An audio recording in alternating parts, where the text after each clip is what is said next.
پیارے اور محترم اسلامی بھائیوں، قسطنطنیہ کا وہ عظیم و شان قلعہ آپ کے سامنے موجود ہے۔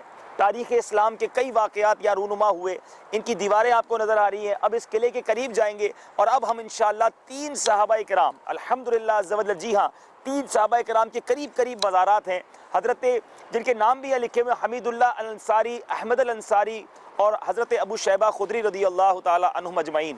آئیے ان کے مزار پر حاضری دیتے ہیں، کچھ ان کے بارے میں بھی آپ کو بتائیں گے۔ صلو علی الحبیب صلی اللہ تعالی علی محمد صلی اللہ علیہ وسلم۔ اب آپ مزار شریف کا دیدار کیجئے، سلام پیش کیجئے۔ السلام علیکم یا صحابی رسول رضی اللہ تعالی عنہ۔ اللہ تعالیٰ ان کی تربت اطہر پر کروڑوں انوار و تجلیات کی بارش برسائے۔ آپ دیکھ سکتے ہیں مسلمانوں نے ان کے قریب ان کی قربت حاصل کرنے کے لیے اپنی اپنی قبریں بنائی، اور ایک عجیب اور پیاری بات یہ دیکھنے کو مل رہی ہے کہ ایک شبیہ بنائی گئی ہے قبر کے اوپر، اور وہ سبز امامے کی ہے، آپ وہاں بھی دیکھ سکتے ہیں۔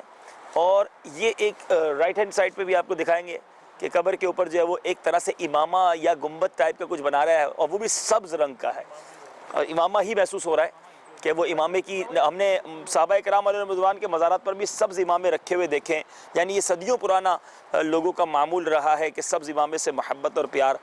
السلام علیکم یا اہل القبور یغفر اللہ لنا ولکم وانتم سلفنا ونحن بالاثر۔ جی یہ دیکھیں یہاں ترکش زبان میں بھی لکھا ہوا ہے کہ یہاں آ کر فاتحہ کریں، روحنا فاتحہ، یعنی ان کی روحوں کو ایصال ثواب پہنچائیں۔ تو الحمدللہ یہ طریقہ ساری دنیا میں رائج ہے، اور ماشاءاللہ ہم جہاں جا رہے ہیں مزاروں سے محبت کرنے والے، صحابہ کرام کی بارگاہ میں حاضری دینے والے، اولیاء کرام کی بارگاہ میں حاضری دینے والے مسلمانوں سے ملاقات ہو رہی ہے۔